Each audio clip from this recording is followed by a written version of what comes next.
Sir నమస్కారం sir. నమస్తే sir, Pawan Kalyan గారు చాలా జాగ్రత్తగా ఉండాలని కొన్ని అవాంఛనీయ గ్రూపుల్లో ఆయన పేరు ప్రస్తావనకు వచ్చింది. సో ఏ క్షణమైన మన అటాకులు ఆయన మీద జరిగే అవకాశం ఉందని కేంద్ర నిఘా వర్గాలు ఆయన్ని హెచ్చరించినట్టుగా వార్తలు వస్తున్నాయి సార్.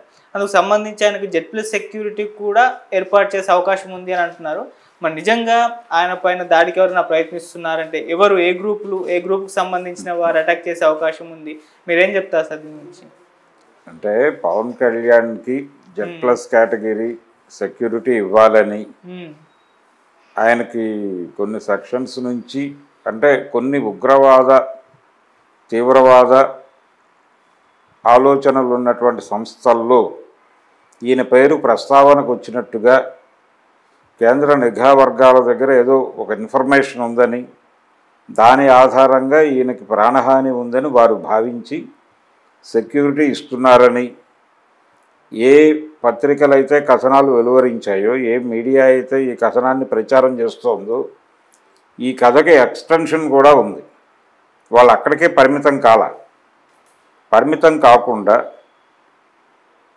అధికారంలో లేని కేవలం 11 స్థానాలు మాత్రమే గెలుచుకున్నటువంటి జగన్మోహన్ రెడ్డి కూడా తనకు ప్రాణాపాయం ఉంది అనే పేరుతో Z+ కేటగిరీని అనుభవిస్తున్నప్పుడు పవన్ కళ్యాణ్కి ఎందుకు ఇవ్వరు అని చెబుతూ కూటమి డిజైనింగ్కి కారకుడు పవన్ కళ్యాణ్. తెలుగుదేశం, బీజేపీ, జనసేన 3 పార్టీలని ఒక తాటి మీదకి తీసుకొచ్చి వైఎస్ఆర్సీపీ 11 స్థానాలకు పరిమితం అయ్యే పరిస్థితిని కల్పించడంలో రూపశిల్పి, నేతగాడు పవన్ కళ్యాణ్. కాబట్టి ప్రధాన శత్రువు పవన్ కళ్యాణ్గా భావించి అతని మీద దాడి చేసేటువంటి అవకాశం ఉంది వైసీపీకి కూడా. వైసీపీ నుంచి కూడా ప్రమాదం ఉంది పవన్ కళ్యాణ్కి. కాబట్టి అప్రమత్తంగా ఉండాల్సిన అవసరం ఉంది. అందుకని అతనికి Z+ కేటగిరీలో సెక్యూరిటీ ఇవ్వవలను అనేది ఒక టోటల్ కథనం. నిజానికి ఆంధ్రప్రదేశ్లో ఉగ్రవాద సంస్థలు లేకపోతే వాళ్ళు చెప్తున్నటువంటి తీవ్రవాద సంస్థలు వాటి ఉనికి ఉందా లేదా అనేది ఒక ప్రశ్న.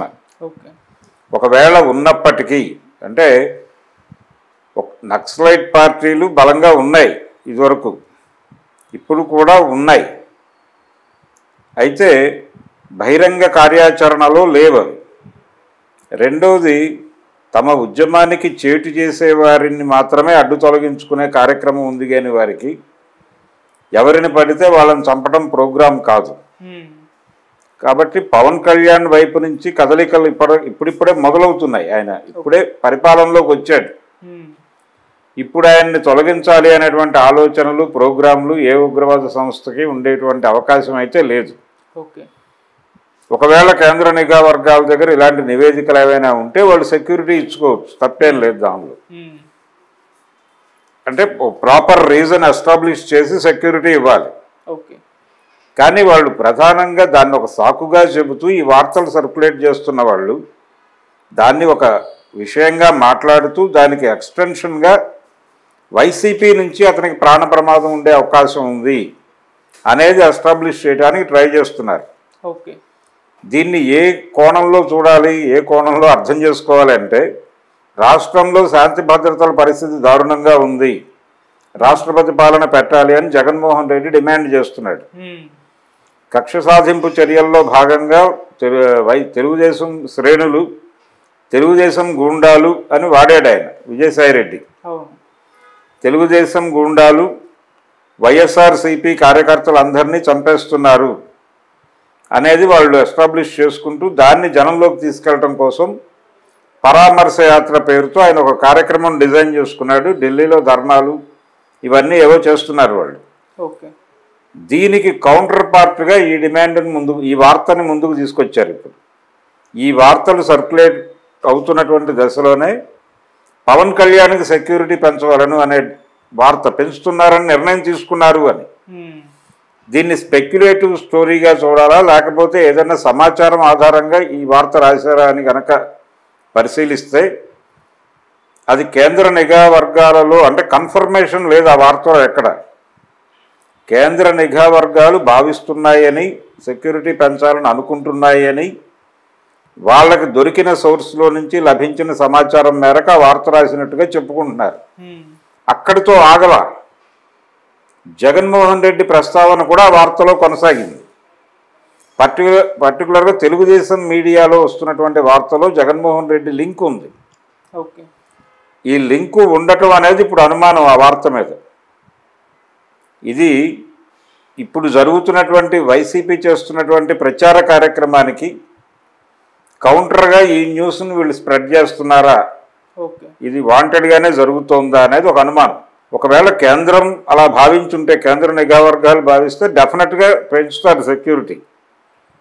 చంద్రబాబు నాయుడికి పెంచారు కదా ముఖ్యమంత్రి అవగానే. నిజానికి ఆయనకి ఈ Z+లోకి ఎప్పుడు తీసుకొచ్చారు? అలిపిరి దాడి జరిగినప్పుడు తీసుకొచ్చారు. అప్పటి నుంచి ఆయన నివాస గృహం, ఆయన ఆంధ్రప్రదేశ్ ముఖ్యమంత్రి అక్కడే ఉంటున్నాడు. విజయవాడ కృష్ణానది యువతల ఒడ్డున ఉంటున్నాడు ఆయన. అక్కడ సెక్యూరిటీ మాత్రమే కాకుండా ఆయన నిజ గృహం ఉన్నటువంటి జూబ్లీ హిల్స్లో కూడా, జూబ్లీ హిల్స్ చెక్ పోస్ట్ దగ్గర ఉన్నటువంటి ఆయన గృహానికి కూడా ఆ రోడ్డు బ్లాక్ చేశారు. ఆ రోడ్లోకి ప్రవేశమే తప్ప అటునుంచి వెళ్ళటానికి లేదు, రోడ్డు క్లోజ్. కారణం ఏమిటి? భద్రతా ఏర్పాట్లలో భాగమే. అలాగే అక్కడ సెక్యూరిటీ పోస్ట్ ఉంటుంది. రోజు పోలీసు వారు అక్కడ కూర్చుని వంట చేసుకుని తిని కాపలాగా వస్తూ ఉంటారు. అంత వ్యవస్థ ఉంది అక్కడ. ఇప్పుడు అలాంటి వ్యవస్థే పవన్ కళ్యాణ్కి కూడా ఏర్పాటు అవుతుంది. ఏర్పాటు చేయదలుచుకుంటే కేంద్ర ప్రభుత్వం చేసేస్తుంది. దానిలో ఏమీ మొహమాట పడాల్సిన అవసరం లేదు. దానికి అధికారికంగా ప్రకటనలు వస్తాయి. ఏ సమాచారం మేరకు ఇది చేస్తున్నది వాళ్ళు చెప్తారు, బయటికి చెప్పి చేస్తారు. ఇది ప్రస్తుతానికి లభిస్తున్నది ఆ సమాచారం తెలుసుకుని రాసినటువంటి స్పెక్యులేటివ్ న్యూస్ మాత్రమే సర్క్యులేషన్లో ఉంది. ఆ సర్క్యులేషన్లో ఉన్నది అక్కడ వరకే పరిమితం అయితే ఎవరికీ అనుమానం వచ్చి ఉండేది కాదు. దాన్ని జగన్మోహన్ రెడ్డితో లింక్ చేసి ఆ కథనాన్ని ఎక్స్టెండ్ చేయటం వలన ఇది ఏదో కాన్స్పిరేటివ్ స్టోరీ ఏమో అనే అనుమానం వచ్చేలాగా తయారైంది పరిస్థితి.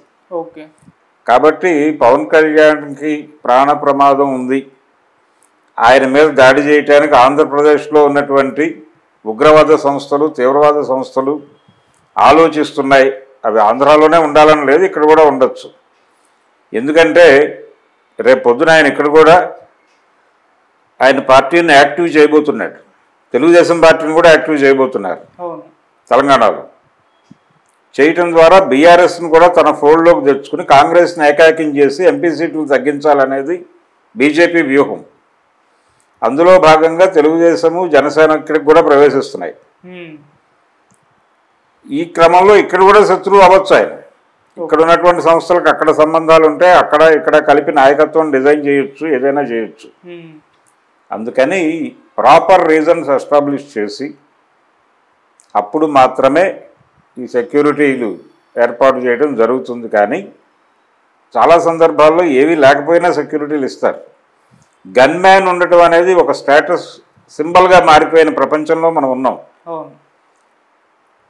డబ్బులు ఇచ్చి గన్ మ్యాన్లను వేయించుకుంటున్నారు. వాళ్ళు ఇళ్లలో పాల ప్యాకెట్లు తీసుకురావడానికి దానికి పనిచేసే పరిస్థితి ఉంది. చాలామంది విఐపీల ఇళ్లలో అదే జరుగుతోంది. స్టేటస్ సింబల్గా మారిపోయింది. దీనికి కారణం ఏంటంటే లిబరలైజ్డ్ ఎకానమీలో మీరు కావాలంటే ప్రైవేట్ సెక్యూరిటీని అప్రోచ్ కాకుండా ప్రభుత్వాన్ని అడిగితే ప్రభుత్వమే మీ భద్రత కోసం మనుషుల్ని కేటాయిస్తుంది, దానికి బిల్లు వేస్తాం, అది చెల్లించాల్సి ఉంటుంది అని ఆ రోజుల్లోనే ఒక సవరణ పట్టుకొచ్చినప్పుడు మొత్తం అందరూ ఎగబడి గన్మ్యాన్లను తీసుకున్నారు. ఇది పరిస్థితి. ఈ కండిషన్లో ఆయన సీరియస్గా ఆయన పర్సనల్గా అనుకున్న సెక్యూరిటీ పెంచుకోగలడు. ఆల్రెడీ బౌన్సర్లు ఉన్నారు ఆయనకి. ఇది కాకుండా అదనంగా రావాలనేది అనుకుంటే ఆయన చేసుకోగలడు. లేదు కేంద్రం భావించడానికి ఒక ప్రాతిపదికగా ఈ ఉగ్రవాద తీవ్రవాద సంస్థల సమాచారం ఉంటే కేంద్రం ఏర్పాటు చేస్తుంది, అది ప్రకటించే చేస్తారు. ఇదేదో తెలుగుదేశం మీడియా వండి వార్చినటువంటి కథనంలాగా ప్రస్తుతానికి అనిపిస్తోంది. అంతవరకు నాకు అర్థమైంది ఈ పవన్ కళ్యాణ్ సెక్యూరిటీ పెంపుకు సంబంధించి. అంటే పెంపు కోసమే ఉగ్రవాద వైసీపీ నుంచి దాడులు ఉన్నాయి అని చెప్పేసి ఉగ్రవాద అనేదేమో ప్రాపర్ రీజనే. ఒకవేళ అలాంటి అభిప్రాయాలు ఎక్కడైనా వాళ్ళకి ఎక్కడైనా కనిపించి ఉండొచ్చు. ఏ కరపత్రంలోనూ పవన్ కళ్యాణ్ బాధ్యత రహిత్యంగా వ్యవహరిస్తున్నాడు అనడానికి కూడా ఇంకా ఆయన పరిపాలన మొదలవలేదు. ఎక్కడ కూడా ఒక ప్రోగ్రామ్ ఒకటి జరిగి ఉండాలి కదా, అటువంటిది ఎక్కడ కనిపించట్లేదు. ఇంకా ఇంకొంచెం టైం పడుతుంది. గతంలో అది ఆయనతో శత్రుత్వం ఉందా, లేదు ఏదైనా డిమాండ్స్ ఉన్నాయా వాళ్ళవి పవన్ కళ్యాణ్ ద్వారా పరిష్కరించుకోవాల్సినవి ఉండుంటే అప్పుడు కూడా పవన్ కళ్యాణ్ టార్గెట్ చేయరు. అందుకని అసలు అక్కడ ఆ ఏరియాలో ఈయన ప్రస్తావన వచ్చింది అనే వార్తే అనుమానాస్పదంగా కనిపిస్తోంది. దానికి తోడు దీనిని జగన్తో లింక్ చేసి రాయడంతో ఇంకొక అనుమానం జోడింపు అయింది. చూడాలంటే అధికారికంగా ఒక ప్రకటన వచ్చి సెక్యూరిటీ పెంచుకుంటే పెంచుకుంటారు, అది వాళ్ళ ఇంటర్నల్ సెక్యూరిటీ దీనిలో వాళ్ళకు ఉన్నటువంటి ఇంటెలిజెన్స్ నివేదికల మీద ఆధారపడి జరుగుతుంది. ఇంటెలిజెన్స్ నివేదిక లేకపోయినా ఆయనకు అనుమానం వచ్చినా, పవన్ కళ్యాణ్కి అనుమానం వచ్చినా ఆయన కోరితే ప్రభుత్వం వెంటనే స్పందించి ఆయనకు సెక్యూరిటీ ఇస్తుంది. ఆయన కావాలంటే పర్సనల్ లెవెల్లో కూడా తీసుకోవచ్చు, రాష్ట్ర ప్రభుత్వం నుంచి తీసుకోవచ్చు, కేంద్ర ప్రభుత్వం నుంచి తీసుకోగలడు. ఆయన ఎన్డీఏలో భాగస్వామిగా ఉన్నాడు. కాబట్టి దీని మీద ఎందుకు ఫోకస్ చేసి ఈ వార్తను స్ప్రెడ్ చేస్తున్నారు అంటే, ప్రస్తుతం జగన్మోహన్ రెడ్డి చేస్తున్నటువంటి ఉద్యమము, దీని తాలూకా ప్రభావము, దీన్ని కొంత గందరగోళపరచడం కోసం ఈ వార్తను ఎక్కువగా స్ప్రెడ్ చేస్తున్నారేమో అనేది ఒక సందేహం మాత్రమే. Okay sir, thank you so much sir. Thank you.